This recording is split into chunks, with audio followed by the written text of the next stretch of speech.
పవిత్రంగా జీవించటం ఎలా? పవిత్రంగా జీవించటము ఎలా చెప్పండి. ఈరోజు దేవుడు మాకిచ్చుచున్న, చెప్పలందరూ కలిసి, మాకిచ్చుచున్న వాక్యము పవిత్రంగా జీవించటము ఎలా? చెప్పండి. ఎలా జీవించటం? ఎలా జీవిస్తే పవిత్రంగా ఉండగలుగుతావు? ఎలా జీవిస్తే నువ్వు పరిశుద్ధంగా ఉండగలుగుతావు? ఎలా జీవిస్తే ప్రభు ఎదుట నీవు నిందారహితుడు వలె జీవించగలుగుతావు? చెప్పండి. ఎవరికి తోచిన వారు చెప్పవచ్చు, ఏ ఇబ్బంది ఏమీ లేదు. హల్లెలూయా. చెప్పండి. పరిశుద్ధంగా జీవించటం ఎలా? ఎలా జీవిస్తే దేవుని ఎదుట నువ్వు పరిశుద్ధుడు అవుతావు? చెప్పాలి. చెప్పలేదా?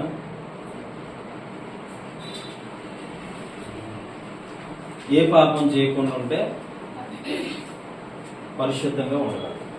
అవునా? ఏ పాపము చేయకుండా ఉంటే మనం పరిశుద్ధంగా ఉండగలం. ఇంకా ఏ మోసం చేయకుండా ఉంటే పరిశుద్ధంగా ఉండగలుగుతాం. ఇలాంటివి ఉన్నాయిగా, చెప్పండి.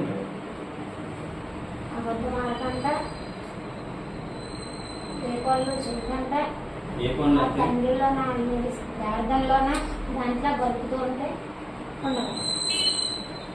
ఇంకా ఇంకా చెప్పండి.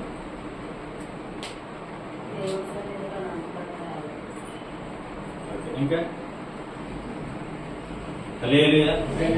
చాలా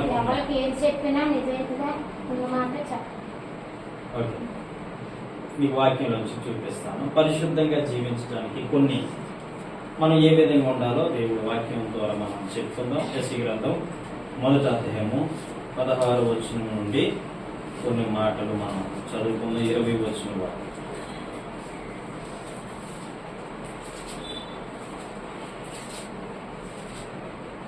యెషయా గ్రంథము 1వ అధ్యాయము 16వ వచనం నుండి చదువుకుందాం. మిమ్మును కడుగుకొనుడి, శుద్ధి చేసుకొనుడి, మీ దుష్కీలు నాకు కనపడకుండా వాటిని తొలగింపుడి, మానుడి, నేర్చుకొనుడి, విచారించుడి, విడిపించుడి, న్యాయము తీర్చుడి, విధవరాల పక్షంగా వాదించుడి. యెహోవా ఈ మాట సెలవిచ్చుచున్నాడు, రండి తీర్చుకొందుము.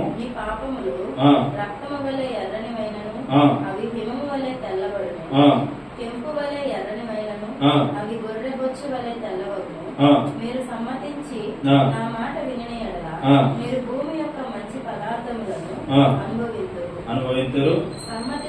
సమ్మతింపక తిరగబడిన యెడల నిశ్చయముగా మీరు ఖడ్గము పాలవుదురు. యెహోవా ఇలాగుననే సెలవిచ్చుచున్నాడు. హల్లెలూయా. హల్లెలూయా. ఓకే. కొన్ని విషయాలు ఇక్కడ తేటగా, సూటిగా, స్పష్టంగా రాయబడి ఉన్నాయి. యెషయా భక్తుల ద్వారా ఈ యొక్క మాటలు తెలియజేస్తున్నట్లు యెషయా గ్రంథం 1వ అధ్యాయం 16వ వచనం నుంచి మనం చదువుకున్నాం. జాగ్రత్తగా, శ్రద్ధగా, చక్కగా వినండి. దాన్ని అర్థం చేసుకోవడానికి ప్రయత్నం చేయండి. హల్లెలూయా. మిమ్మును కడుగుకొనుడి, శుద్ధి చేసుకొని. మనం పవిత్రంగా ఉండాలంటే మనల్ని మనం ముందు కడుక్కోవాలి.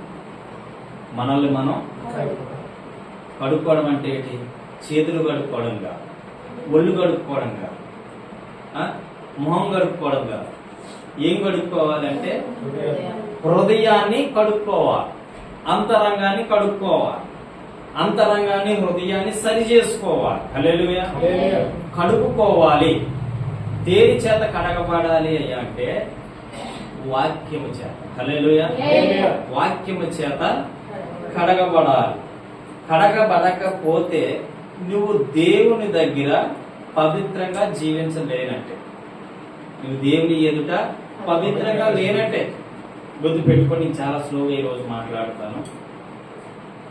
పవిత్రంగా లేనంటే, నువ్వు పవిత్రంగా జీవించాలంటే మొదట నిన్ను నువ్వు సరి చేసుకో, నిన్ను నువ్వు బలపరుచుకో, నిన్ను నువ్వు పరిపూర్ణంగా జీవించడం నేర్చుకో, నిన్ను నువ్వు పరిశుద్ధంగా మార్చుకోవడం నేర్చుకో. హల్లెలూయా. ఎవడో చెడిపోయాడని వాడి వైపు చూసి నువ్వు చెడిపోతే నువ్వు అపవిత్రం అయిపోతావు.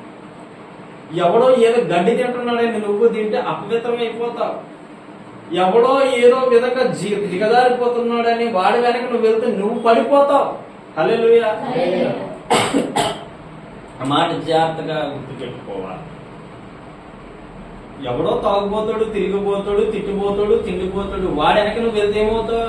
నీ వెనక అవుతావు. ఎవరో వ్యభిచారి, మోసగాడు, నరహంతకుడు ఆ దేవుని దృష్టిలో ఏ విధంగా పాడైపోయినాడో ఉన్నాడు వాడి వెనక నువ్వు వెళ్తే నువ్వేమైపోతావు? అవునా కదా?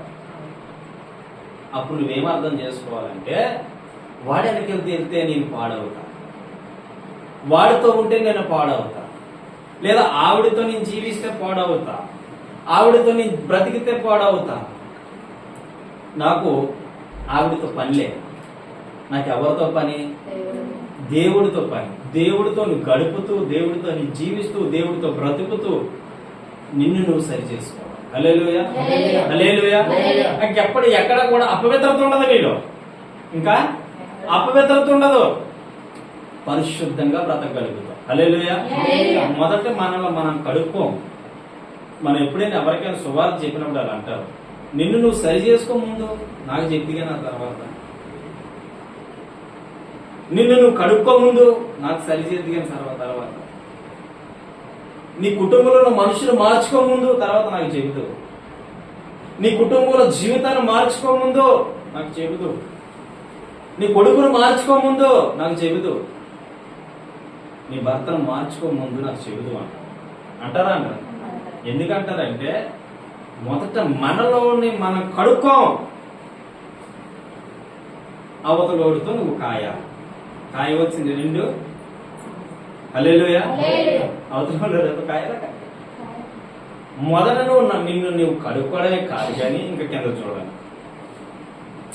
మీ దుష్క్రియలు నాకు కనబడకుండా వాటిని తొలగింపుడి. హల్లెలూయా, హల్లెలూయా. దేవునికి కనబడకుండా నువ్వేమైనా చేయగలుగుతావా భూమి మీద? నా పైకి తప్ప దేవునికి కనబడకుండా నువ్వేమైనా చేయగలుగుతావా అంటే ఏమీ చేయలేవు. మరి ఆయన కనబడకుండా ఉండాలంటే నువ్వేం చేయకూడదు. ఇక అపవిత్రమైన దాన్ని ఏది నువ్వు ముట్టుకొనకూడదు. అపవిత్రమైన మనిషే కావచ్చు, అపవిత్రమైన వస్తువే కావచ్చు, అపవిత్రమైనటువంటి ఆ యొక్క ఆలోచనే కావచ్చు, దేని జోలికి నువ్వు వెళ్ళకూడదు. ఆయన కనబడకుండా నువ్వు చీకట్లో చేసిన ఆయనకి తెలుసు, నువ్వు రహస్యంగా చేసిన ఆయనకి తెలుసు, నువ్వు ఫోన్ల ద్వారా చేసిన ఆయనకి తెలుసు, నువ్వు ఊర్లో వెళ్ళిపోయి చేసినా తెలుసు, నువ్వు మేడ మీద ఉన్నా. ఆ రోజు మనం చెప్పిన దేవదాసులో మాట చెప్పారు, ఆకాశంలో ఉండిపోయి అక్కడ నువ్వు వేరే స్త్రీతో ఉన్నా నీకు ఆయనకి తెలుసు. భూమి అగంతం లోపలికి వెళ్ళిపోయి భూమి లోపలికి సొరంగాలు ఉంటాయి కొన్ని దగ్గరలో, అక్కడికి వెళ్ళిపోయి వ్యభిచారం చేసిన దేవుడికి మరి ఆయన కనబడలేని ప్రదేశం ఏది అయ్యా అంటే ఏది లేదు. హల్లెలూయా. కనబడకుండా చేయాలంటే నీళ్ళు ఏది ఉండకూడదని అర్థం. నా మాట అర్థం చేసుకో. పవిత్రత కాపాడుకోవాలి, పరిశుద్ధత కాపాడుకోవాలి, పరిశుద్ధత కాపాడుకోవాలి. నిన్న చిన్న సందేశం నా మనసుని చలించి వేసింది. ఒక సేవకురాలు ఎలా చేసింది కానీ అది నేను లైవ్ లో చెప్పడానికి ఇష్టపడలేదు. కానీ అక్కడ ఏం జరిగింది అంటే అపవిత్రత చోటు చేసుకుంది. అక్కడ పవిత్రత కనబడలే. పవిత్రత ఎవరి జీవితంలో అయితే ఉండదో వారి జీవిత కష్టాలు, నిందలు, అవమానాలు. నేను బాగానే ఉన్నాను, నేను చక్కగానే ఉన్నాను, నేను హ్యాపీగానే ఉన్నాను, ఏ పొరపాటు చూడడం లేదంత కుదరదు. చాలా అపవిత్రమైనవి ఉన్నాయి నీలో. మొన్న చెప్పాక మొన్న వారం సాతాను కూడా 5 నీలో ఇంకా ఉన్నాయి. ఈ భూలోకంలో ఆయుధాలు ఇవన్నీ. ఏమంటాడు దేవుడు? ఉపవాసం ఉండి ఉంటే సాతాను కూడా వచ్చి ఏమంటాడు? ఈ లోక రాజ్యాలన్నీ నీకు ఇస్తాను, నా కాలుకు మొక్కు. రాజ్యాన్ని సృష్టించింది ప్రభు అయితే ప్రభుని ఏమంటున్నాడు వచ్చి, ఈ లోకంలో ఇదంతా నీకు ఇస్తా. ఆడివ్వడం ఏంటో నాకు ఉందా? ఆడివ్వడం ఏంటి? దేవుడే తీసుకోగలడు. దేవుడే చేసినోడు తీసుకోవడానికి అధికారం లేదా? ఈ మైక్ పట్టుకున్న అధికారం నాకు ఉన్నప్పుడు పడేసే అధికారం కూడా నాకు ఉంది. అవునా కదా? ఇలా జాగ్రత్త పట్టుకో. అధికారము దేవుని చేతిలో. హల్లెలూయా. ఆడించాడేంటి? ఆయనకి కనబడకుండా ఏదైనా నువ్వు చేయగలుగుతావు అంటే ఏమీ చేయలేవు. హల్లెలూయా. ఏ పాపమైనా నీకు బయట పరిచి అంటారు కదా పెద్దలు, తప్పు ఎప్పటికైనా బయటపడతావు. హల్లెలూయా. తప్పు ఎప్పటికైనా బయటకు పడుతుంది. అప్పుడు కుటుంబంతో సమస్య, కుటుంబంతో వేదన, దుఃఖము, బాధ, కన్నీరు, నిట్టూర్పు. ఈవిడేంటి ఇలాంటిది ఇలా తయారైందంటే ఏంటి కారణం అంటే తను కడుక్కోలేము మొదట, తను శుద్ధి చేసుకోలేము మొదట. నువ్వు ఎటు పరిస్థితుల్లోనే అపవిత్రతకి నువ్వు సమయాన్ని ఇచ్చేవంటే ఏంటి అర్థం అంటే నువ్వు మొదట నిన్ను నువ్వు కడుక్కోలే, నిన్ను నువ్వు శుద్ధి చేసుకోలే. కాబట్టి అక్రమం నీ ఎదుటికి వచ్చింది, నీ ముందరకు వచ్చింది, నీటిలోకి వచ్చింది, నీ ఒంటిలో కూడా వచ్చింది. హల్లెలూయా. కడుక్కోవాలి. ఆయన కనబడకుండా నువ్వేమీ చేయలేవు. గుర్తుపెట్టు. ఎవరు చూస్తుండలే చేయగలరు. రహస్యంగా ఎవరు చూస్తున్నారు? అందుకే ఆయన అంటాడు, రహస్యమందు చూచి నీ తండ్రి నీ ప్రతిఫలం ఇచ్చింది. హల్లెలూయా. తెలియదు అనుకుంటున్నావు యేసయ్యకి? బోడి బొమ్మలాగా ఆడిస్తే నీ జీవితం తెలియదు అనుకుంటున్నావా? ఇప్పుడేం తెలియకపోవచ్చు, నీకు యవన వయసుగా ఏమీ తెలియకపోవచ్చు. ఇది దాటితే ఇంకో వయసు వస్తుంది, ఇది దాటితే ఇంకో రోజు వస్తుంది, ఇది దాటితే ఇంకో దినం వస్తుంది. ఆ రోజు నెత్తి నూరు కొట్టుకున్న నిన్ను ఎవ్వడు కూడా నెవర్ రక్షించలేదు. ఒక ఆవిడ గురించి ఒక ఆవిడ చెప్తా ఉన్నా. ఒక ఆవిడ ఫోన్ చేసి, ఆవిడ ఇలాంటిది బ్రదర్ అంటే నాకు తెలుసునా,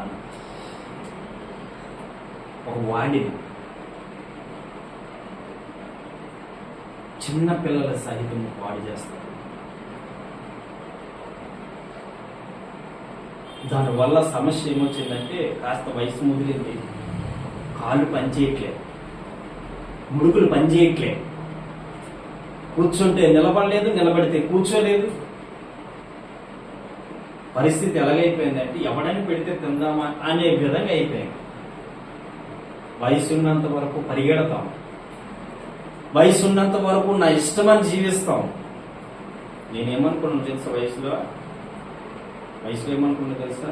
నా వయసు దాటి వచ్చారు మీరంతా, చాలా మంది ఇంకా దాటబోతున్న వాళ్ళు కూడా ఉన్నారు. వయసులో ఏమనుకున్నారు తెలుసా? ఎవడైనా నన్ను ఏమనంటే ఆయన తనడం అని నేను దండించుకోవడం, అంత మోటుగా ఉంటుంది నా జీవితం. చెప్తున్నా ఈరోజు, నిజం చెప్తున్నా. నచ్చినట్టు తిరిగా, నచ్చినట్టు జీవించా, నచ్చినట్టు బ్రతిగా, నచ్చినట్టు ఊరిగా. ఎవడో నాకు చెప్పడానికి లేదు. ఎవడనే చెప్పాడంటే ఆ మాట వినేవాడు కాదు, పక్కన పెట్టేసేవాడు. అంటే తల్లిదండ్రుల మాట వినోను కాదు, అన్నదమ్ముల మాట వినోను కాదు, అక్క చెల్లెల మాట వినోను కాదు. అందరికి విరోధం. పాపం చేసినవాడు అందరికి విరోధం అయిపోతాడు. జ్ఞాపకం చేసుకో. దేవుడికి విరోధం అయిపోతాడు, కుటుంబానికి విరోధం అయిపోతాడు, తల్లిదండ్రులకు విరోధం అయిపోతాడు, అందరికీ విరోధం. ఎందుకయ్యా అంటే తను కడుక్కోలే, తాను శుద్ధి చేసుకోలే. కుటుంబం కూడా వెళ్ళేసేస్తే ఆ దుఃఖం ఎలా ఉంటుందండి? నీకు నువ్వు బ్రతకరా, నీకు నువ్వు జీవించరా అని జులాయి వదిలేసి నేను ఏం చేశాను తెలుసా? పట్టించుకోకపోతే మా అమ్మ నాన్న పట్టించుకోకపోతే నేను తెచ్చిన డబ్బులు కావాలా, నేను వద్దా? అన్నా, దేవుడి వాక్యం స్పష్టంగా అర్థం చేసుకున్నా. ఈరోజు మా అమ్మ ఒక రోజు కనపడకపోతే ఆడికేదామని అడుగుతాను, గసులుతాను, మాట్లాడతాను. వాళ్ళు ఇంకా భక్తి సరైనటువంటి భక్తులు లేరు. చెప్తా దేవుడి కొరకు మంచి విషయాలు. మా నాన్న నన్ను ఎంత గసిరేవాడో ఈ రోజు నా మాట అంటే అదే నిజం, అదే వాస్తవం. ఒకప్పుడు కొట్టిన చేతులు, ఇసిరేసిన చేతులవే, ఇష్టానుసారం నన్ను కొట్టి నడివీధుల్లో నడిపించిన చేతులవే. ఈరోజు మా నాన్న నేను ఏ చేసిన అదే కరెక్ట్ అంటారు. ఎందుకో తెలుసా? తల్లి తండ్రిని ప్రేమించుకుని నేర్చుకున్నాను. నన్ను నేను కలుపుకున్నాను. ఎవరి వయసులో? మా నాన్న చెప్తే ఒకసారి ఎవరినో కొట్టాడని మా నాన్న మీద తిరగబడ్డా. ఏం చెప్తున్నాను, నా అనుభవం చెప్తున్నాను. తిరగబడి ఎంతమంది ఆపినా ఆగలే నేను, ఎంతమంది ఆపినా ఆగలే. ఎందుకంటే ఉడుకు రక్తంలో ఆపకండి ఎవరు, నేను చెప్తున్నా మీ కుటుంబంలో కావచ్చు ఎవరిని ఆపకుండా ఒకే ఆడి ప్రభావానికి వాడి శిక్షక అర్హుడు అవుతాడు. నిజం చెప్తాను, వాడి కోపానికి వాడే శిక్ష ఖచ్చితంగా పొందుతాడు. ఎందుకు చెప్పమంటావా? వెళ్తాడు తినేదని గోతులు ఆడే పడతాడు. పట్టించుకోవద్దు. ఎందుకు చెప్పమంటావా? ఆ గోతులో పడితేనే వాడికి అర్థమవుతుంది లేవాలా అందులో కూర్చోవాలనేది. తప్పిపోతున్న కుమారుణ్ణి తండ్రి అడ్లే, గుర్తుపెట్టుకో. తప్పిపోతున్న కుమారుణ్ణి తండ్రి అడ్లే, రే నాన్న ఎందుకు వెళ్తున్నావు? నా దగ్గర బోల్డ్ ఆస్తుంది, అనుపించు. నా దగ్గర 10 మంది పనులు ఉన్నారు, నువ్వు రాజ్యాల కూర్చొని తినొచ్చు తల్లి. తండ్రి, డాడీ నాకు నువ్వు ఏమి చేయగల, ఇంట్లో కూర్చో చాలు అని అనలే తండ్రి, అడ్లే. వెళ్ళాడు. బంధువులు స్నేహితులు ఎవ్వరు పట్టించుకోలే, బయటికి పోయాడు. ఆస్తి పంపకాలు చేసేసుకున్నాడు. ఆస్తి పంపకాలు చేసుకునే తర్వాత బయటికి వెళ్ళిపోయి స్నేహితులకి ఇష్టానుసారం ఖర్చు పెట్టాడు. తన దగ్గర ఉన్న ధనాన్ని ఇష్టానుసారంగా ఖర్చు పెట్టేసుకున్నాడు. తన దగ్గర ఉన్న ధనాన్ని అందరూ తిని తిని తిని విడిచి వెళ్ళిపోయారు. ఒకరోజు అంటారుగా, లోక సామెత ఉంటదిగా, బెల్లం ఉన్నప్పుడే క్షేమం చేయదు, బెల్లం లేకపోతే అసలు దోమే రాదు. సీఎం పార్టీ దోమే రాదు. డబ్బున్నంత వరకు అరే మంది ఎంజాయ్, మంది ఆవేక్షరా, మంది ఈవేక్షరా, మనకి తిరిగి లేదురా. ఎవరా మనకి చెప్పింది? తిరిగావు. ఆ తర్వాత అంత అయిపోయిన తర్వాత ఏమనిపిస్తుంది తెలుసా? కాస్త తింటుంటే బాగున్నే. ఏ స్థితి దిగజారిపోయాడు?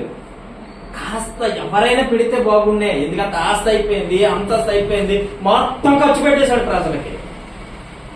తండ్రి ఆపలే, వెళ్ళిపోయాడు.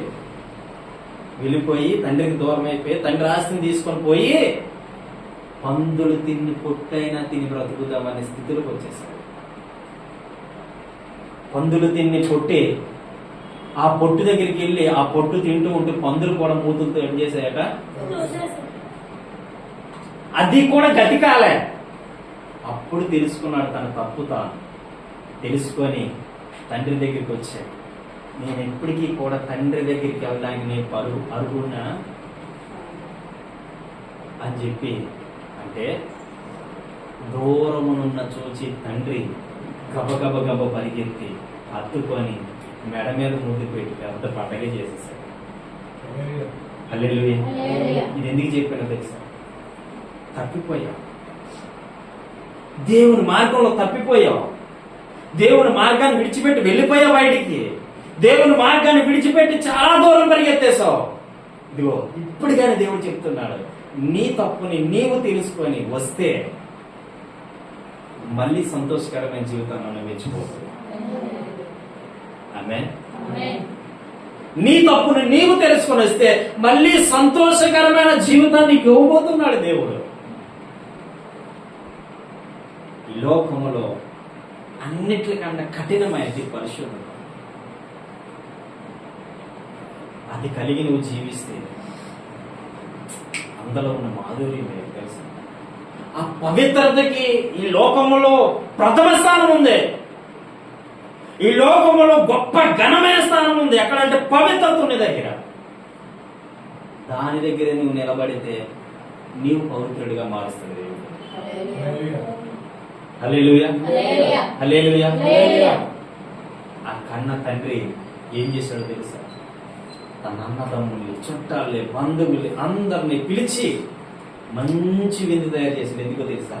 తప్పిపోయిన కుమారుడు వచ్చి, నా కుమారుడు వచ్చాడు, నా రాజు వచ్చాడు, నా బాబు వచ్చాడు. ఎంత సంతోషం అండి కుమారుడు తండ్రికి, ఎంత సంతోషం, ఎంత ఆశ్చర్యము.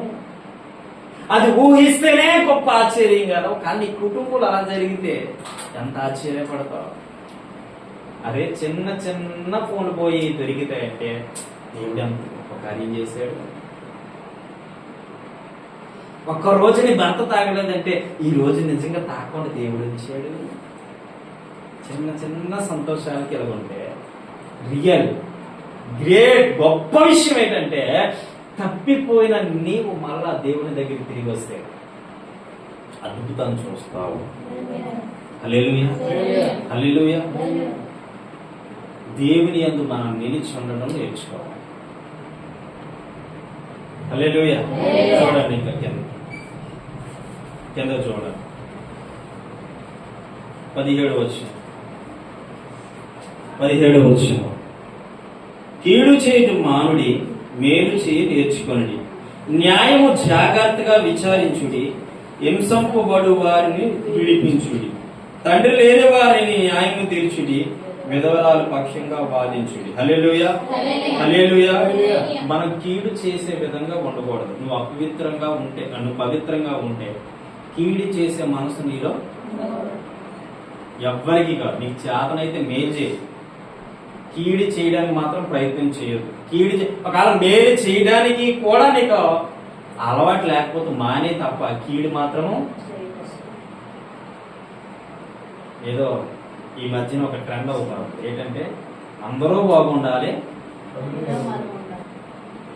అంటారట, అందరూ బాగోవాలట, అందులో నేను ఉండాలి, అందరూ బాగుంటే నువ్వు బాగుంటావు, లేక బాగో.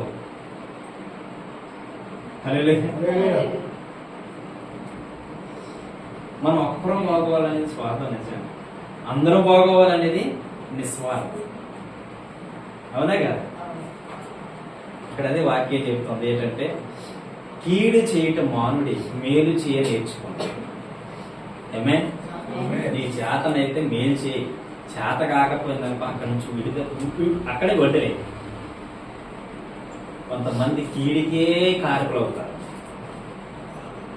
ఈవిడ దగ్గర ఆవిడ మాటలు, ఆవిడ దగ్గర ఈవిడ మాటలు మాట్లాడి లేనిపోని గొడవలు పెట్టి నువ్వు చెప్పావంట, నువ్వు నేర్పావంట, నువ్వు చెప్పింది విన్నదంట, అది తీసుకొచ్చి నాకు చెప్పిందంట, ఈ నోరుని కంట్రోల్ పెట్టుకోరంటే ఈ బీపీసీ దిగిపోతాయంట. అసలు నిజం చెప్తున్నా.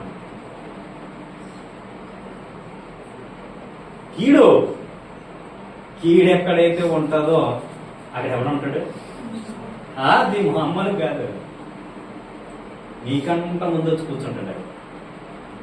చెప్పు చెప్పు చెప్పు చెప్పు చెప్పు నీ నోరుని ఎలా కదుపుతూ ఉంటాడు. కరెక్ట్, చెప్పు చెప్పు చెప్పు చెప్పు అటు చూస్తా ఉంటాడు. అప్పుడు నువ్వేం చేయాలంటే నీ నోరుని గమ్మంటించుకున్న పెద్దలా ఉంచేసుకోవాలి, మాట ఆడకూడదు. కొన్ని సందర్భాల్లో మాట ఆడకూడదు. కొన్ని సందర్భాల్లో మాట్లాడడం చాలా, అది ఆడదాని నోట్లో నుంచి అన్ని సందర్భాల్లో మాట రాకూడదు. గుర్తుపెట్టుకోండి సుమా. ఎంత సైలెంట్గా ఉంటుందో ఆడది అంత జీవితం బాగుంటుంది. మాటలు వస్తున్నాయి కదా, లబ వాడితే అక్కడ గొడవ వస్తుంది. విస్తూరమైన మాటల్లో పాపం ఉంటుందని ప్రభు చెప్తుంటారు. లబ మాట్లాడుతుంది ఈజీఎస్ బాక్సులాగా, అది వద్దు మనకి. హల్లెలూయా. కీడు చేయకు మానే, మేలు చేయి నేర్చుకోండి. ఇంకా న్యాయము జాగ్రత్తగా విచారించుడి, హింసింపబడు వారిని విడిపించుడి. న్యాయంగా మాట్లాడడం నేర్చుకోవాలి. ఎలా మాట్లాడాలి? ఎలా మాట్లాడాలి? న్యాయము ఉన్నది ఉన్నది ప్రాక్టికల్ గా మాట్లాడు. అంతేనా? నిజమే మాట్లాడు. అబద్ధాన్ని జూట్ అంటారు హిందీలో, అదే హిందీలో అంటారు. అది మాట్లాడదు. ఏంటి? అబద్ధాన్ని నిజం పలుకు, సత్యాన్ని పలుకు, నీ జీవితం పరిశుద్ధంగా ఉంటుంది. హల్లెలూయా. పవిత్రంగా ఉంచుకోగలుగుతావు. దీనివల్ల కూడా ఇదేంటి పవిత్రతకి నిజం మాట్లాడడానికి సంబంధం ఏంటి అనుకోవచ్చేమో. నువ్వు నిజం మాట్లాడితేనే పరిశుద్ధత కలిగి ఉన్నాడు అవుతావు. అబద్ధం మాట్లాడితే అబద్ధానికి జరగడం మొన్న వారం చెప్పాను. ఎవడో ఆడు మీ అన్నయ్య అనుకోండి, మీ మాయ అనుకోండి, వాడు మాత్రం పక్కా ఆడి దానికి జనపడు. ఆని హృదయంలో చేర్చుకోవద్దు మీరు. ఓకే, కింద చదవండి. తండ్రి లేని వారికి న్యాయము తీర్చుడి, విధవరాల పక్షముగా వాదించుడి. హల్లెలూయా.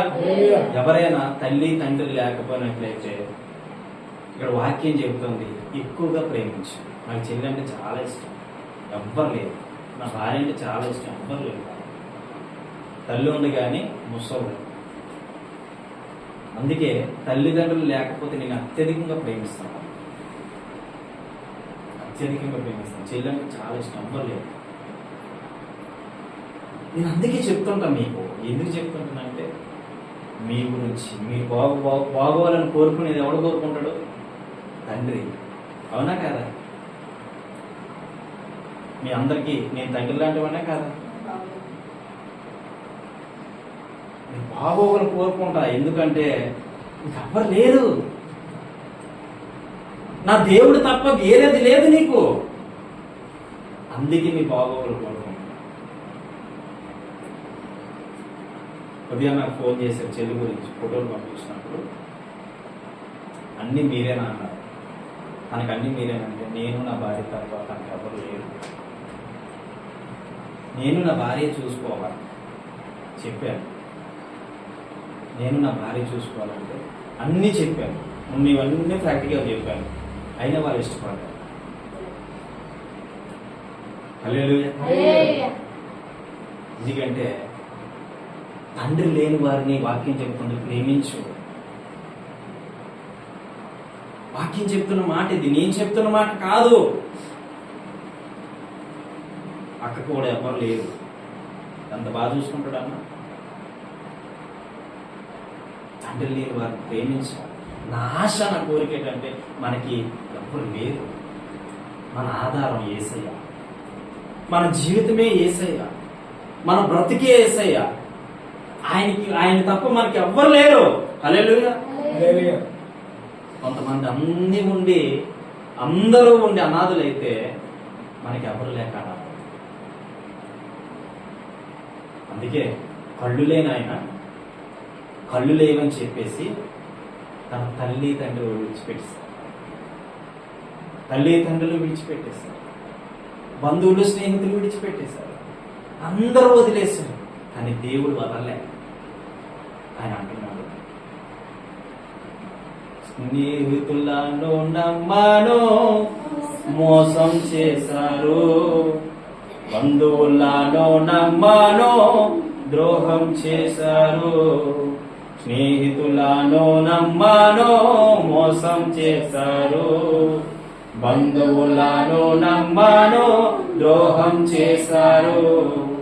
దీనుడనై అంధుడనై అనాదిగానే నిలిచాను, దీనుడనై అంధుడనై అనాదిగానే నిలిచాను. నీవు రావా యేసయ్యా, నీవు రావా యేసయ్యా, నీవు రావా యేసయ్యా, నీవు రావా యేసయ్యా.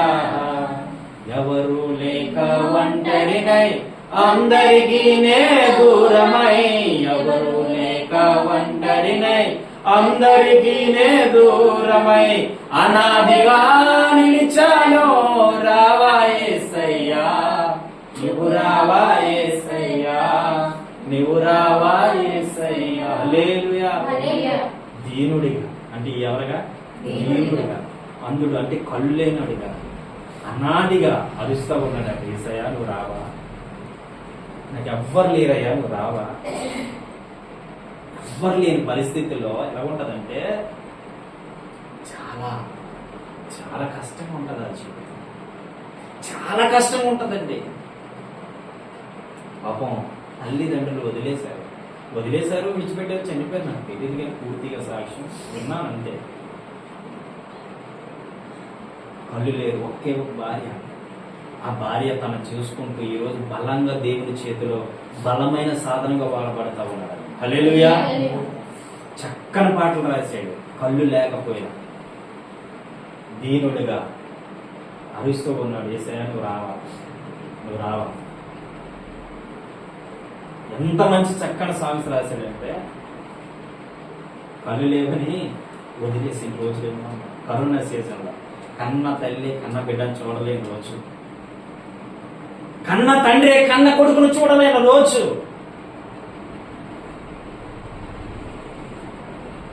కన్న కొడుకే కన్న తండ్రిని చూడలేని రోజు.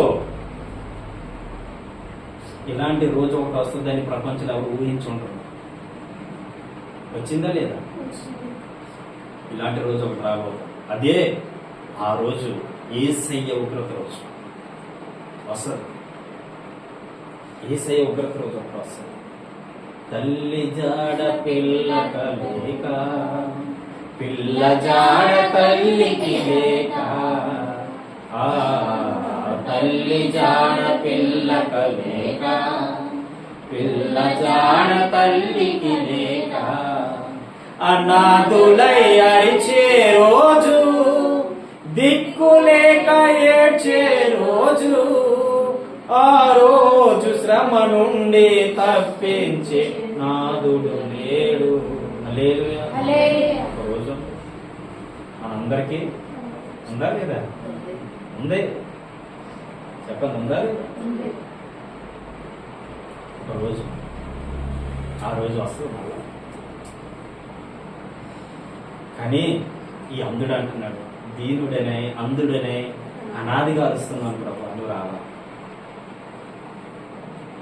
కొంతమంది అన్నారట, నేనున్నాను భయపడకో. భరోసా ఇచ్చారట, నేనున్నాను నువ్వు భయపడకో, నేనుతో ఉంటాను భయపడద్దు అని చెప్పారట మనుషులు చాలా మంది. కష్టాలు ఉన్నప్పుడు అంటారుగా వచ్చి, అక్క నీతో ఉన్నా నేను, చెల్లి నీతో ఉన్నా నేను, అమ్మా నీతో ఉన్నా నేను, భయపడద్దు అంటారు తప్ప ఎవ్వరూ కూడా నీ దగ్గరికి రాలేరు. ఎవ్వరు నీ జీవితంలో ప్రవేశించలేరు. నిన్ను చూసేది ఎవరంటే యేసయ్య. మనసారి చెప్పు, ఎవరు? ఆయన అంటాడు, నేనున్నాను నేనున్నానని అందరూ అంటారు, కష్టాలలో బాధలలో తొలగిపోతారు అన్నారట. నేనున్నాను నేనున్నాను. కష్టం వచ్చేసరికి వెళ్ళిపోయి ఎంత కుమిలిపోతారంటే తల్లి తండ్రి లేని పిల్లలు నాకు తెలుసు. ఎంత వేదన చేయని కనుక ఒకసారి ఆవిడ ఏడుస్తూ ఉంటాను. ఎందుకు ఏడుస్తున్నామ్మా అంటే అంటది, నాన్న గుర్తొచ్చేది, నాన్న గుర్తొచ్చేది అని ఏడుస్తూ ఉంటాను. నాకు చాలా అది ఆ ఫీలింగ్ తెలియజేయలేను, కానీ నేను కూడా నా భార్య ఎప్పుడైనా ఏడుస్తూ ఉంటాను. నాకు చాలా కంట్లని నీరు తిరుగుతూ ఉంటాను. నిజం చెప్తున్నాను.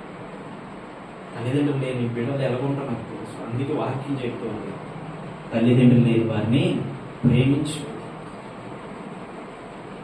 ప్రేమించు, అది నీకు క్షేమం, నీకు క్షేమం. హల్లెలూయా, హల్లెలూయా. ఇంకా చూడండి అక్కడ మాటలు, యెహోవా ఈ మాట సెలవిస్తున్నాడు, రండి మనం వివాదము తీర్చుకుందాము. మీ పాపములు రక్తం వలె ఎర్రనివైనను అవి హిమము వలె తెల్లని వాయను. హల్లెలూయా, హల్లెలూయా, హల్లెలూయా. చూడండి, మీ పాపములు ఎలాంటివంట? ఎర్రనివైనను హిమము వలె తెల్లగా మారుతాయి. అంటే అర్థమైందా మీకు? మీరు పాపంలో ఉన్నప్పుడు మీ జీవితం ఎలా ఉంటుంది అంటే డేంజర్గా ఉంటుంది. ఎరుపు దేనికి సాదృశ్యం అన్న? డేంజర్కి సాదృశ్యం. సిగ్నల్ పాయింట్ వాడు కూడా చెప్తాడు, రోడ్డు క్రాస్ చేస్తే డేంజర్, అవతల వెహికల్స్ వస్తాయి కాబట్టి. ఎరుపు లైట్ ఎందుకు వేస్తాడంటే ఆగు, స్టాప్ అని వెనకాల బోర్డు రాసి ఎందుకు పెడతాడంటే ఆగు. రెడ్ అనగా డేంజర్. రైల్వే పట్టాల మీద కూడా డేంజర్ అనే పట్టాల పక్కన ఒక చిన్న ఇదిలా గుడిసెలా కట్టి దాని మీద వేస్తారు. ఎందుకంటే అది ఓపెన్ చేస్తే దాంట్లో కరెంట్ ఉంటుంది, ముట్టుకుంటే షాక్ అని తగ్గుతుంది, డేంజర్ అని రాయకుండా ఉంటుంది. కొన్ని స్థలాల్లో డేంజర్, నిదానంగా వెళ్ళాలి. ఎరుపు దేనికి సాదృశ్యమైంది? డేంజర్. ఎరుపు డేంజర్స్ కి సాదృశ్యం. తెలుపు ఏంటో తెలుసా? పరిశుద్ధతకి సాదృశ్యం. హల్లెలూయా. పరిశుద్ధతకి సాదృశ్యం. మన మెసేజ్ ఏంటి ఈరోజు? పవిత్రంగా జీవించటము ఎలా, అవునా కదా? పరిశుద్ధతకి సాదృశ్యం. నువ్వు ఎరుపుగా నువ్వు పాపము చేసిన వాడవైతే, ఎర్ర డేంజరస్ గా నువ్వు పాపం చేసిన వ్యక్తివైతే, నువ్వు తెల్లగా మారాలనేదే ప్రభు ఉద్దేశం. ఆమె చెప్పండి. ఆమె హల్లెలూయా. తెలుపుగా, మనసు తెలుపుగా ఉండాలి, హృదయం తెలుపుగా ఉండాలి, జీవితం తెల్లగా ఉండాలి. తెలుపు అంటే పెయింటింగ్ తెలుపుగా, నీ జీవితం ఎక్సలెంట్గా ఉండాలి. జీవితంలో పరిశుద్ధత కనపడాలి, నీతి కనపడాలి, యథార్థత కనపడాలి. యథార్థవంతులు వర్ధిల్లుదు, యథార్థవంతులు చిగురించదు, యథార్థవంతులు నీతిమంతులు ఖర్జూరు వృక్షం వలె మోవేదురు, ఫలించుదురు, అభివృద్ధి చెందుదురు, ఆశీర్వదించబడదురు. ఎన్ని దీవెనలో ఎవరికంటే యథార్థంగా బ్రతుకున్నారు, పరిశుద్ధంగా బ్రతుకున్నారు, ప్రవర్తన సరిగా చూసుకున్నారు, నీతిగా బ్రతుకున్నారు. ఇవన్నీ హల్లెలూయా. హల్లెలూయా. ఇంకోటి తెలుసండి, రహస్యం చెప్తారు. రహస్యం ఏంటి తెలుసా? యథార్థంగా, పరిశుద్ధంగా, నీతిగా, నిజముగా, పవిత్రంగా బ్రతికితే నువ్వు ఎన్ని సంవత్సరాలు అయితే భూమి మీద బ్రతకాలనుకుంటున్నావు అన్ని సంవత్సరాలు బ్రతకగలవు. వాస్తవం నిజం చెప్తాను. దానికి ఆధారం ఏంటి తెలుసు? వాక్యమే. సామెతలు 10:2 ఉంటాను.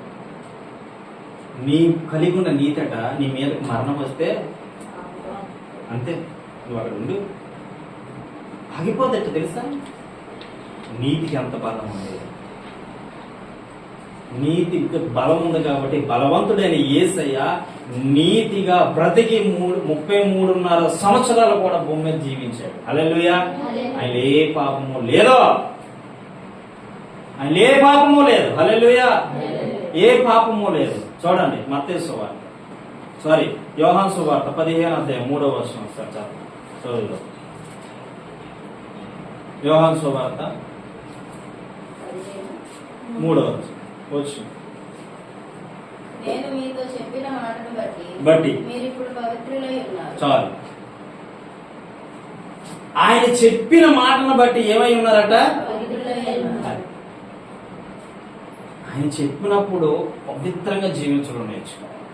ఆయన చెప్పినప్పుడు పవిత్రంగా బ్రతకడం నేర్చుకోవాలి. అక్కడ సందర్భం ఏంటంటే, పైనుంచి మనం చదివితే, నేను నిజమైన ద్రాక్షావళిని, నా తండ్రి వ్యవసాయకుడు, నాలో ఫలింపని ప్రతి తీగ ఆయన తీసి పారవేయను, ఫలించు ప్రతి తీగ మరి ఎక్కువగా ఫలింపవలెనని దానిలో పనికిరాని తీగలు తీసివేయను. నేను మీతో చెప్పిన మాటను బట్టి మీరు ఇప్పుడు దేవుడు చెప్పిన మాటను బట్టి మనం ఏమై ఉన్నాం? చెప్పండి, ఏమై ఉన్నాం? అది ఆయన చెప్పిన మాట ప్రకారం మనం జీవిస్తే పవిత్రతని పొందుకోగలుగుతాం, పరిశుద్ధత కలిగి జీవించగలుగుతాం. నాకెందుకులే వాక్యం అంటే నిన్ను ఎవడో బాగు చేయలేడు. ఇక పాపం లేనివాడిగా ఉండాలి. అంటే యేసయ్య కావాల్సింది ఏంటంటే పాపం లేనివాడిగా ఉండాలి, పవిత్రంగా జీవించే విధంగా ఉండాలి, పరిశుద్ధతకు ప్రేమించే విధంగా ఉండాలి. నీకు నీతి లేకపోయినా, నీకు ఆ డబ్బు లేకపోయినా, ధనం లేకపోయినా, ఆస్తి లేకపోయినా, అంతస్తు లేకపోయినా ఒకటి ఉంటే చాలు, పరిశుద్ధత ఉంటే చాలు. ఈరోజు మన దగ్గర ఎవరి దగ్గర ఉందా ఖజానా? ఎత్తారు పైకి తలపా ఉన్నాయా? మోదీస్ గారు ఏంటి చెప్పారు? ఫ్రాంక్లిన్ గారు మీటింగ్ పెట్టారు. దాదాపు ఫ్రాంక్లిన్ గారు చనిపోయి 5 సంవత్సరాలు, 4 సంవత్సరాలు గడుస్తుంది, 5వ సంవత్సరం వస్తుంది. ఆయనకు అప్పున్న, సమస్య ఉన్న, బాధ ఉన్నా, ఏమున్నానంట మీటింగ్స్ ప్రతి సంవత్సరం ఎవ్రీ ఇయర్ 3 దినాలు పెట్టడం, అలాగా దేవుడి కొరకు ఖర్చు పెట్టడం నేర్చుకున్నారు.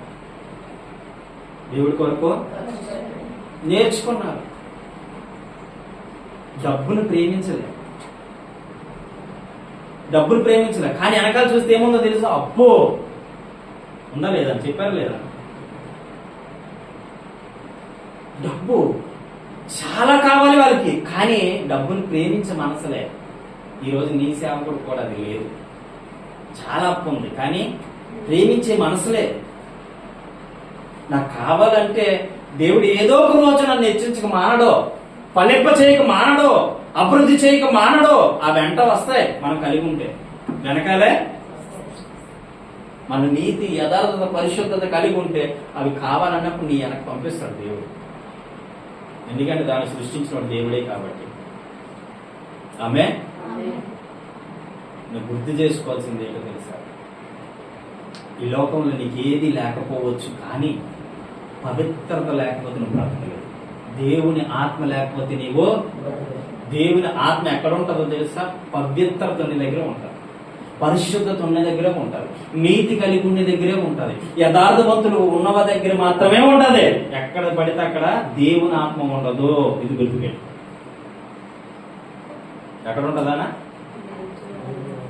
దేవుని ఆత్మ ఎక్కడ పడితే అక్కడ ఉండదు. పరిశుద్ధత కలిగిన వారి దగ్గర మాత్రమే ఉంటాడు ఆయన. నీతి కలిగిన బ్రతికినోళ్ళ దగ్గర మాత్రమే ఉంటాడు ఆయన. అందరి దగ్గర ఉండే దేవుడు కాదు, అందరి దగ్గర ఉండడు. కానీ అందరినీ ప్రేమిస్తాడు. ఏదో ఒక రోజు వాళ్ళు మార్పు చెందుతారేమో ఎదురు చూస్తాడు. కానీ పరిశుద్ధాత్మ, పరిశుద్ధత కలిగి జీవించే వారి దగ్గర మాత్రం ఉంటాడు. నిత్యము ఉంటాడు. ఒక రోజు కాదు, 2 రోజులు కాదు, నిత్యము. సపోజ్ లోకపరంగా మనం చూసుకుంటే ఒక తల్లి, ఒక కుమారుడు చెప్పినట్లు, తల్లి చెప్పినట్లు కుమారుడు వింటూ ఉంటే ఎప్పుడూ కూడా తల్లి చెప్పినట్లు జీవిస్తూ ఉంటాడు. పెద్దోడైనా సరే తల్లి ఏ విధంగా చెబితే ఆ విధంగా నడుచుకున్నాడు అయి ఉంటే, తల్లి ఏది కొనమంటే అట్ట కుమారుడు ఏది కొనమంటే తల్లి అది కొనడం మానేస్తుందా? ఎందుకు? నేను చెప్పినట్టు అంటున్నాను నా కుమారుడు. Yes or no? అరే మనిషి మీద మనిషికి ఎంత ప్రేమ ఉంటే యేసయ్యకి ఎంత ప్రేమ ఉంటుంది? ఇంకా డబ్బలో హల్లెలూయా. నీకు పరిశుద్ధతను ప్రేమించు. దేవుని దగ్గర ఉన్నాడనే నిదర్శనం దేవుడు చూపిస్తా ఉంటాడు కొన్నిసార్లు. నేను నీతో ఉన్నా, నేను నీతో జీవిస్తున్నా, నేను నీతో బ్రతుకుతున్నా, నేను నీలోనే ఉన్నా. ఆయన నీలో ఉండితే ఆనందము, నీలో ఉంటే సంతోషము, నీలో ఉంటే ఆశ్చర్యము. ఆశ్చర్యం వేస్తుంది కొన్నిసార్లు. ఏంటి నేనేనా? ఆయన నీతో ఉంటే ఎలా ఉంటది? నేనేనా? ఎక్కడ రోగి దగ్గరికి వెళ్ళిపోయావు, ప్రార్థన చేస్తా ఉన్నావు, ఎంబడే స్వస్థ ఇచ్చాడు దేవుడు. నేనేనా? అవునా? ఆయన నీతో ఉంటే ఇవి జరుగుతాయి. హల్లెలూయా. విశ్వాసంతో ప్రార్థన చేస్తా అవుతాం వ్యక్తికి. నేనేనా? అక్కడ చేసింది దేవుడు రాలే అక్కడికి. నువ్వు ప్రార్థన చేస్తే అద్భుతం జరిగింది అంటే నీలో దేవుని ఆత్మ ఉంది. హల్లెలూయా. అంటే ఇది ఎవరు? నేనేనా ఊహించుకునేటువంటి ఆశ్చర్యంగా ఉంటుంది ప్రభు నీతో ఉంటే. పరిశుద్ధత ప్రేమించు, పరిపూర్ణత ప్రేమించు. నీకు ఎంతో డబ్బులు అవసరం, అనుకోకుండా ఒక మార్గం తెరవబడింది, నీకు అవసరమైన డబ్బులు వచ్చాయి. అప్పుడు నువ్వేమంటా తెలుసా? ఎలాగుంటా తెలుసా నీ జీవితం? అరే ఒక ఆశ్చర్యం ఉంది. మొన్న అన్నతో చెప్తున్నా ఏంటి తెలుసా? మొన్న బెంజమిన్ గారు వచ్చారు కదా, బెంజమిన్ వారితో ఒక ఆయన వెస్లీ గారు వచ్చారు కదా. వచ్చినప్పుడు ఆ వెస్లీ గారు నన్ను ఫిషింగ్ హార్బర్కి తీసుకొచ్చారు. ఆ ముందు రోజు మనం ఇక్కడ ప్రార్థన పెట్టాం, శనివారం. అవునా? వినాలి, మనసు పెట్టాలి. శనివారము ఇక్కడ మనం ప్రార్థన పెట్టాం. ఇక్కడ ప్రార్థన పెడితే ఏం జరిగింది? మనం ఉండేదంతా ఊడ్చి ఖర్చు పెట్టి ఆ రోజు భోజనాలు ఏర్పాటు చేసాం. మన జీవితం అంతంత మాత్రమే కాబట్టి దాని విధంగా చేసుకున్న కార్యక్రమం. కానీ ఆ నెక్స్ట్ వారం మనం భోజనాలు పెట్టలే.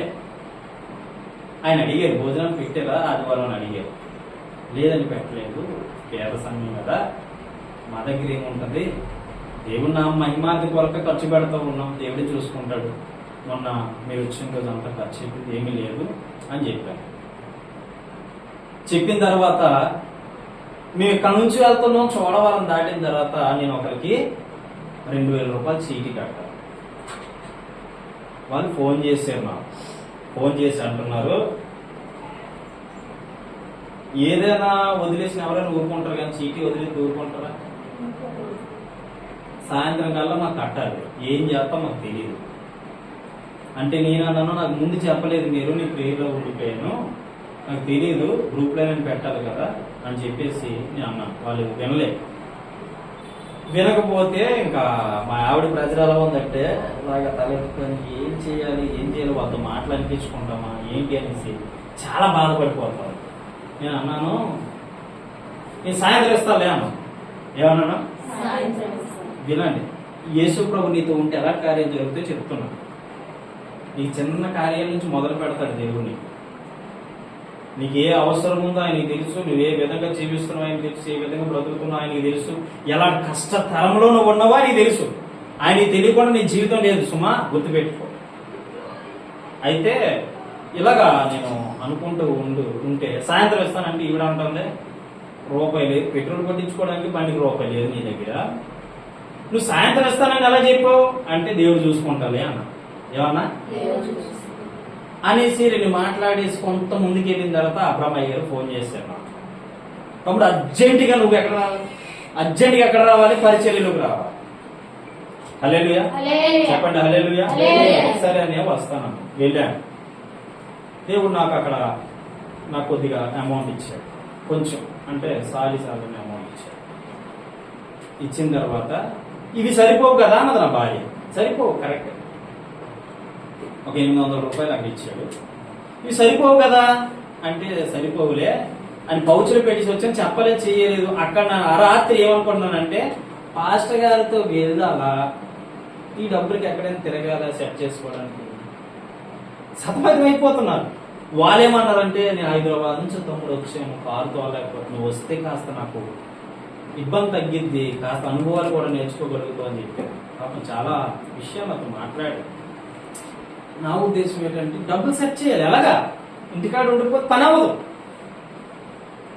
అప్పుడు ఏం చేయాలో అర్థం కాదు, వెళ్ళిపోయాను. వెళ్ళిపోయిన 8 గంటల అవుతుంది, మళ్ళీ నా భార్య ఫోన్ చేశాను. ఫోన్ చేస్తే వాళ్ళు డబ్బులు ఇచ్చేసావా అని అడిగింది. ఎక్కడి నుంచి వస్తాయి డబ్బులు? లేవుగా. అప్పుడు సరే 10 గంటలలోపు సెట్ అయిపోతుందిలే అన్నాను. మళ్ళీ ఏమన్నాను, రాత్రి అలా పోయింది, ఉదయం వచ్చింది, 10 గంటలలోపు సెట్ అయిపోతాలే అన్నాను. అప్పుడు 8:30 ఫోన్ చేసింది, డబ్బులు ఇచ్చేసావా అన్నది. ఎక్కడి నుంచి వస్తాయి డబ్బులు? 9 గంటలకు ఫోన్ చేసింది, అదే మాట చెప్పాను. ఇంక అప్పటి నుంచి ఫోన్ చేయడం మానేసింది. క్రిటికల్ పొజిషన్, చాలా క్రిటికల్ పొజిషన్. అప్పుడు నేను అనుకుంటున్నా, ప్రభా నీ సేవకుడు పిలిస్తే వచ్చాను. నేను అనుకుంటాను, ఊహిస్తున్నా ఈయన నాకు డబ్బులు ఇస్తాడేమో అని నాకు తలంపు వస్తుంది. అప్పటికి ఈయన నాకు డబ్బులు ఇస్తాడు, నువ్వు దాన్ని పట్టుకెళ్ళి మీ ఆవిడకి ఇచ్చే అని చెప్తున్నట్టు, నాకు ఎవరో చెప్తున్నట్టు అని వినపడుతుంది. మార్కెట్లో చాలా మంది ఉన్నారు. అప్పటికి అన్న వచ్చాడు నా దగ్గరికి, మీ ఇద్దరు కూర్చొని మాట్లాడుకుంటున్నాం, ఫోటోలు దిగుతున్నాం. అప్పుడే ఇద్దరం, ఎవరితో, బెంజమిన్ అయ్యారు. ఇలా మాట్లాడుకున్న సందర్భంలో ఏం జరిగిందంటే ఆయన అన్నాడు, వెస్లీ గారు తమ్ముడు బయటకు వెళ్దారా అన్నాడు. సరే అన్న వస్తాం పదా అని చెప్పి అడవి తీసుకెళ్తే నాకు ఎంత అవసరమో అంతగా అనిపించింది. హల్లెలూయా. నాకెందుకన్నా అన్న, ఏమో దేవునికి ఇమ్మంటున్నాడు, ఇచ్చాను. ఎంబడి ఫోన్ కొట్టా, వచ్చేసే డబ్బులు కంగారు పడతాను. హల్లెలూయా. దేవుడు నీతో ఉంటే నీకు ఎప్పుడు ఏది అవసరమో అది ఇస్తాడు. అంత క్రిటికల్ పొజిషన్ అయినప్పుడు. కానీ నువ్వు ఆధారపడవుగా దేవుడి మీద. నీకు నీవే సమర్థించేసుకొని, నీకు నీవే బుర్బాదేసుకొని, నీకు నీవే ఓ గుద్దేసుకుంటా తలకాయ ఎక్కడ గోడకి.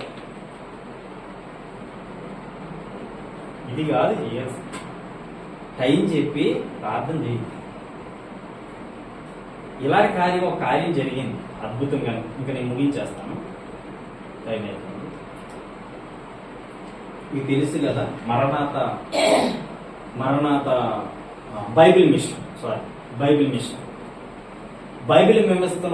వ్యవస్థాపకులు వాళ్ళ స్టోరీ చూశాను.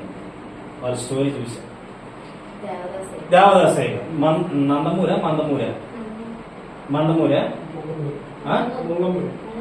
ముంగమూరి ముంగమూరి దేవదాసయ్య గారి జీవిత చరిత్రలో ఒకటి జరిగిన సందర్భం, ఇలాగే ఒక సందర్భం. ఆయన ఒక బలమైన మీటింగ్లు పెడుతున్నాడు. మీకు చాలాసార్లు చెప్పుకుంటాను, నాకు గుర్తొచ్చింది, చెప్తున్నాను మళ్ళీ ఒకసారి. మీటింగ్లు పెడుతూ ఉంటే ఒక సేవకుడు వచ్చి, అయ్యా డబ్బు లేదు, ధనం లేదు, మరి ఏ విధంగా మీరు మీటింగ్ పెట్టాలనుకుంటున్నారు అంటే ఆయన అంటాడు, ఏం కావాలి అన్నాడు. కూర్చున్నాడు, కుర్చీలు ఏం కావాలయ్యా అన్నాడు ఆ పాస్టర్ గారు, మంగమూరి దేవదాసయ్య గారు. అంటే అక్కడ ఉన్న ఒక సేవకుడు వచ్చి, మీటింగ్కి పాంప్లెట్లకి 2000 రూపాయలు కావాలి. ఎంత కావాలి? 2000 రూపాయలు కావాలి ఆ రోజుల్లో. ఆ 2000 రూపాయలు కావాలంటే ఆయన ఏమన్నాడు తెలుసా? ఈ 2000 రూపాయలు కావాలా అంటే కావాలి అన్నాడు. అయితే ఈ పెట్టు పట్టుకెళ్ళి అక్కడ పెట్టు, ఆ పెట్టి మీద చేతి నుంచి ప్రార్థన చెయ్యు. ఏం చేయమన్నాడు? వినాలి. ప్రార్థన చెయ్యు అంటే ఆయన ఏం చేశాడంటే ప్రార్థన చేశాడు. ఇప్పుడు పెట్టి తెరు అంటే పెట్టి ఖాళీ. పెట్టి ఖాళీ అయితే మళ్ళీ కూర్చొని ఆ కుర్చీలా ఊగుతూ ఉంటూ వస్తాడు, వచ్చి అంటాడు, ఏమీ లేదు. అయితే నువ్వు సరిగ్గా ప్రార్థన చేయలే. ఏం చేయలేదట? నువ్వు సరిగ్గా ప్రార్థన చేయలే. వెళ్ళి ఈసారి మళ్ళీ ప్రార్థన చేయి. వినాలి నా జాగ్రత్త. అప్పుడు వెంటనే వచ్చి దుఃఖంతో ప్రార్థన చేస్తాడు, కన్నీటితో విశ్వాసంతో ప్రార్థన చేస్తాడు. అక్కడ ఏంటంటే ఫెయిత్, ఫుల్ విశ్వాసంతో ప్రార్థన చేస్తాడు. ప్రార్థన చేసి ఆమె అని పెట్టి తెరిచి చూస్తే 2500 రూపాయలు ఉంటాయి. హల్లెలూయా. నిజమా? నేను చూసింది చెప్తున్నా మీకు. జరిగాయి కాబట్టి చాలా అద్భుతాలు జరిగాయి. 2500 రూపాయలు ఉంటే నీకు ఎంతైతే అవసరమో అంత పట్టుకెళ్ళు అన్నాడు ఆయన. అప్పుడు లేని పెట్టిలోకి డబ్బులు ఎవరు పెట్టారు? ఇప్పుడు ఇది కావాల్సింది. పెట్టి ఖాళీగా ఉంది, మరి పెట్టి ఖాళీగా ఉంటే డబ్బులు ఎవరు పెట్టారు? ఆయన ఏదైనా చేయగలడు. చెప్పండి ఆమె. ఏదైనా చేయగలడు. చేయలేదా మన ఎదుట? గుండె ప్రాబ్లం అయిన వాళ్ళకి, కిడ్నీల ప్రాబ్లం అయిన వాళ్ళకి, లోపల మొత్తం తినేసిన వాళ్ళకి ఎలా బాగుపడిపోయారు? ఏదైనా చేయగలడు. చెప్పండి ఆమె. హల్లెలూయా. అయితే అప్పుడు 2000 తీసుకొని 500 అందులో పెడతాడు. మళ్ళీ ఆయన తిరిగి వచ్చి మళ్ళీ ఏదో అవసరం ఉంటే 500 పెట్టి చూస్తే అప్పుడు ఆయన అడుగుతాడు, ఏమైపోయినాయి 500 మీరు తీసేరా అని అడిగి ఉంటాడు ఒకవేళ సపోజ్. అంటే ఆయన అంటాడు, నీకు ఎంత అవసరం అంటే అంతే ఇచ్చాడు, మరి ఇంకెందుకు ఎదుగుతున్నావు అందులో? చెప్పండి ఇప్పుడు సరే. హల్లెలూయా. తీర్చలేదనుకుంటున్నావా? నీ ఫెయిత్ ఎక్కడ ఉండాలంటే ఇలాంటి దగ్గరే ఉండాలి. ఇంట్లో రైస్ లేదా? మోకరించి ప్రార్థన చేయి. ఇంట్లోని డబ్బు లేదా? మోకరించి ప్రార్థన చేయి. ఇంట్లోని సమస్యలు ఉన్నాయా? మోకరించి ప్రార్థన చేయి. ఇంట్లో ఇబ్బందులు ఉన్నాయా? మోకరించి ప్రార్థన చేయి. 1 సారా 2 సార్లా 3 సార్లా కన్నీరు కాచు. భారంతో ప్రార్థన చేయి, విశ్వాసంతో ప్రార్థన చేయి. ఏదైనా విశ్వాసం ఉంటే సాధిస్తాం. హల్లెలూయా. చెప్పడం చాలా సులువు, కానీ దాంట్లో ఉన్న కష్టం తెలుస్తుంది గడిపిన. కానీ విశ్వాసం, చెప్పండి, అది ఉంటే చాలు. కష్టం అనిపిస్తుంది నీకు, కష్టం అనిపిస్తుంది. ఆ రోజు ఎందుకు అలాగే అనేసాను అంతే. అలాంటి ఎన్నో అద్భుతాలు చూసేది దేవుడు నా హృదయం, నా జీవితంలో ఎన్నో సమస్యలు తీర్చుకొచ్చేది. మొన్న అన్న ఉన్నాడు, అసలు రూపాయి లేదు బ్యాంక్ బుక్ లో. నా రూపాయలు బ్యాంక్ బుక్ లో రూపాయి లేదు. ఏం చేయాలి అర్థం కాలేని పరిస్థితి. ఇంటికాడ చూస్తే డబ్బులు లేదు. నిజం చెప్తున్నా, అనిలానికి టిఫిన్ తెద్దామన్నా కూడా నాకు ఆడ అమౌంట్ లేదు నిజంగా. అది ఆయనకి తెలియదు, నేను ఆయనకి రూపాయి కూడా ఇవ్వలేదు. పెట్రోల్ కూడా లేదు. ఆయన బండిలో పెట్రోల్ ఉందో లేదో రాత్రి వచ్చాడు, నాకు ఏమీ తెలియదు. కానీ ఏమీ లేదు ఆ దగ్గర. కానీ ఆ ముందు రోజే 2000 రూపాయలు ఫోన్పే చూస్తే 2000 రూపాయలు ఉన్నాయి. ఎలా వచ్చాయో తెలియదు. అప్పుడు ఆయనకు ఫోన్ చేశాను. ఆయన కూడా నేను వేసానని చెప్పలేదు. ఆయన మాట్లాడాడు, వాళ్ళ చెల్లి ఫోటోలు పంపించాడు, ఆ సంబంధం చూడాలి పాస్టర్ గారు అన్నాడు. అంత బాగానే ఉంది, కానీ నాకేమీ చెప్పలేదు. ఆయన ఇలా పంపించాను. హల్లెలూయా. ఎలాగొస్తుంది? ఎవరిస్తారు? ఎవరు చేయగలరు ఈ అద్భుతము? ఈయనకి తప్ప ఎవరికి సాధ్యం కాదు ఈ లోకంలో. చెప్పండి కూడా పెట్టారు. హల్లెలూయా. కాబట్టి వాక్యమైన నీవు పవిత్రంగా బ్రతకడమే కాదు, విశ్వాసంతో బ్రతకు. అది కావాల్సింది. ఫెయిత్, ఫుల్ విశ్వాసం. ఆమేన్. విశ్వాసం.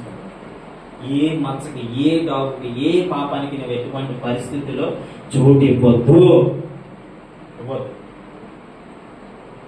శరీరం నీ కంట్రోల్ లేదా, దాన్ని ఇరిపేసుకో. దేంతో? ఉపవాసంతో. శరీరం నువ్వు చెప్పినట్టు వెళ్ళలేదా, దాన్ని ఇరిపేసుకో. శరీరం నీతో వచ్చి, నిన్న మీరు వస్తే బాగున్నావు, అక్కడ పాస్టర్స్ గురించి ఇప్పుడు అద్భుతంగా దేవుడు భార్య భర్తల కోసం మాట్లాడి ఎలా ఉండాలో చెప్పాడు, ఎలా జీవించాలో చెప్పాడు, మాట్లాడి. ఈసారి వచ్చినప్పుడు మాత్రం నువ్వు మాత్రం దుకాణం ఉంటుంది వచ్చేయాలి భర్త. ఆమేన్. హల్లెలూయా. ఎందుకంటే సేవ చేసేవాళ్ళు ఖచ్చితంగా భర్తతో పాటు ఉండాలి. భర్త ఎక్కడ వెళ్తే అక్కడ రావాలి ఖచ్చితంగా. హల్లెలూయా. అంటే దేవుడు అద్భుతగలడు. ఏ విధంగా మాట్లాడగలడు, ఎలాగైనా సరి చేయగలడు. మనం జాగ్రత్తగా వెతికితే దేవుణ్ణి దాన్ని కనుగొనగలుగుతాం. పవిత్రంగా జీవిస్తే చాలు, యేసయ్య నీతోనే ఉంటాడు, నీ ఇంట్లోనే ఉంటాడు. ఆమేన్. హల్లెలూయా. అనేక విషయాలు రాసుకున్నాం కానీ చాలా టైము అవుతా ఉంది. దేవుడి మాట దీవించండి. ఆమేన్. అందరూ కళ్ళు మూసుకోండి.